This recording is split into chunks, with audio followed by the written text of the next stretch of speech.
जी हाँ, नमस्कार दोस्तों। आज हमारे साथ बैठे हैं ex Indian Navy retired Raymond David ji, जो कि अपने आप में ही एक मोटिवेशन रखते हैं। इनको देख के बहुत सी यूथ कोई फुटबॉल खेलने जाता है, कोई इंडियन नेवी में आज जा रहा है, सेलेक्ट हो रहा है इनके गाँव से या इनके शहर से, तो वो भी शायद इनकी वजह से है। तो ये मैं इनके बारे में खुद कितना भी बता दूँ कम होगा, लेकिन जब ये खुद बताएँगे तो इनकी तो बात सुन के आदमी मोटिवेट हो जाता है और एक मोटिवेशनल स्पीकर भी हैं। तो सर एक बार आप खुद अपने बारे में अपनी बताएँगे तो ज़्यादा अच्छा लगेगा। तो आप बता सकते हैं जनता को कि आप नेवी में आए थे, कैसे आपकी जर्नी चालू हुई और आज आप 58 के हैं शायद? 57 रनिंग है। 57 रनिंग है और आज भी आपकी वही एनर्जी है जो 18 साल की उम्र में जिस लड़के के अंदर होती है, तो वो सब कैसे आप बताएँगे सर? शुरू से बताइए आप कैसे जन्म हुआ आपका और कहाँ-कहाँ से आपने क्या-क्या किया ज़िंदगी में? अच्छा, thank you so much, sir, welcome sir. Nilesh. Indeed, it's a great pleasure for me that today I am here with this young gentleman. Thank you Uh, sir. so, fortunately, yesterday I was just in the evening I was going with the dog, my pet Bravo. This gentleman met me on the way, and I was really happy to meet him.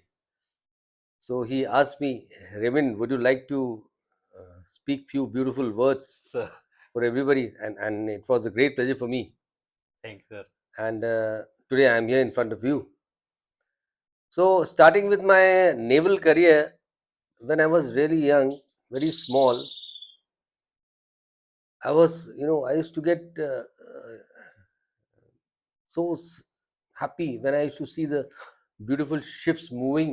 Sir मतलब जहाँ आप रहते थे बचपन में वहाँ ships आस-पास ही थी क्या sir? No, I am basically born and brought up in Jabalpur. Jabalpur. मैं जबलपुर में पैदा हुआ. मेरे father, he was in the ordnance, and he retired in year 80s. And my mom, she was a lecturer in St. Joseph's Convent. But I was really highly motivated with one of my uncle who was also in the Indian Navy. वो भी भारतीय नौसेना में थे. जब मैं उनको देखता था, उनकी बातें सुनता तो I used to get so much impressed, and that time that seed has gone inside my mind. Yes, I want to be a sailor, I want to join the Indian Navy. So I was putting my best efforts.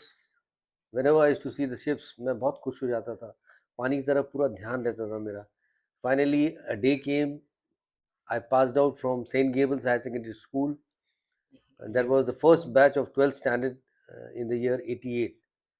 And 89, I gave my exam and all, and finally I was selected. Then I went to Chilka. Chilka sir कहाँ रहेगा ये? This is in Odisha. Orissa. ठीक है, there is one Indian Navy base which is basically a training base for the sailors for the training. ठीक है, तो सिर मैं वहाँ गया. मैंने ट्रेनिंग चालू किया. I did my 6 months training over there. Then finally I cleared everything, my B&D basic and drill. Then I went for my afloat training that was in Mumbai. उसके पहले मुझे कुछ छुट्टियाँ मिली. I came अच्छा। back home and I was totally a changed person. मतलब So navy में जाने के बाद आप पूरे बदल हाँ, गए I थे। was totally basically it is the training which I mean, inbuilt those certain qualities in you that you become a complete sailor.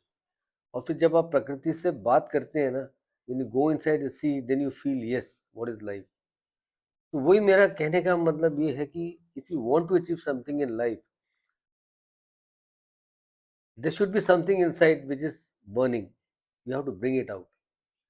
And there are 4 Ds which works on: determination, determination, discipline, and dedication.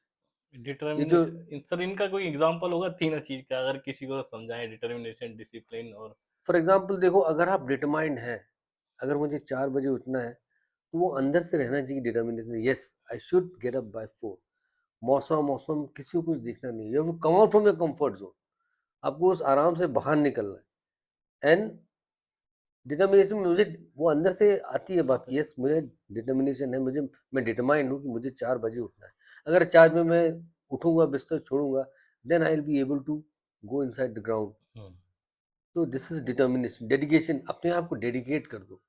ठीक है, dedicate कर दो कि मत मुझे करना ही है. Devotion, आप जो अचीव करना चाहते हो उसके प्रति डिवोटेड रहो. ठीक है.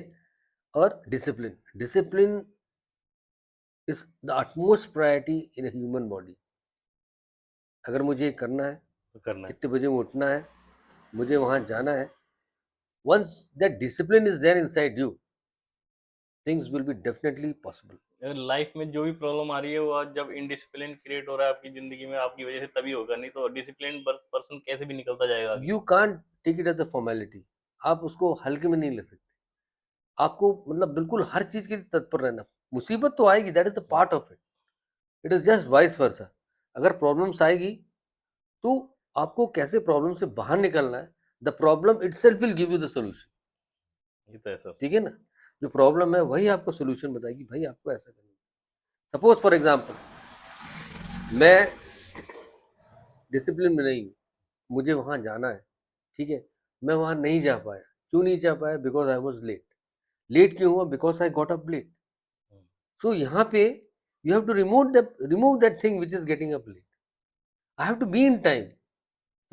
तो the problem itself is telling you the answer.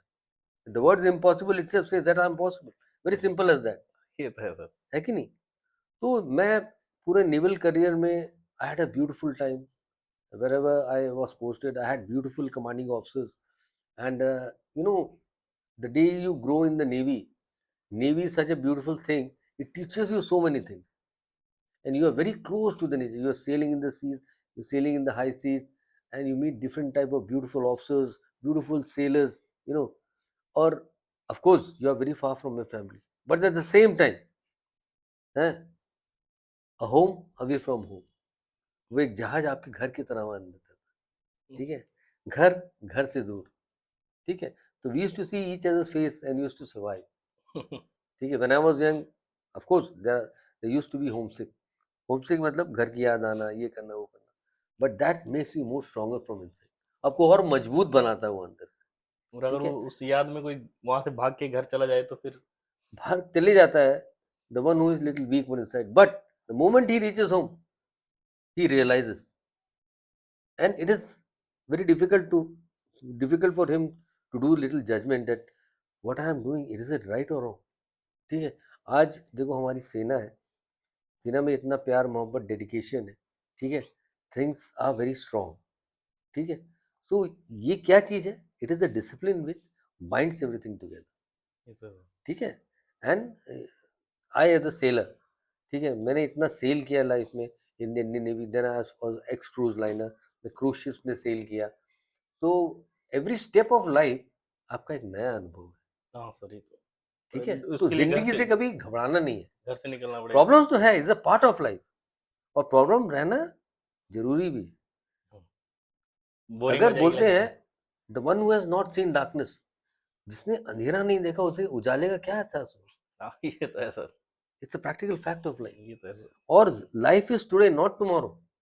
ये हमारी उम्मीद है कि यस, कल tomorrow I will see, everything is the God, ठीक है? हमने अपना भूतकाल देखा, वर्तमान में हम चल रहे हैं, लेकिन भविष्य उसको मालूम है, हमको नहीं मालूम, ये तो है सर। है कि नहीं? और ज़िंदगी क्या है? It is the interval between the first breath and the last breath. जो बीने बीच का जो क्या मध्यांतर है, सर उसका नाम ज़िंदगी है, ठीक बाकी है? जर्नी है। बाकी जर्नी एंड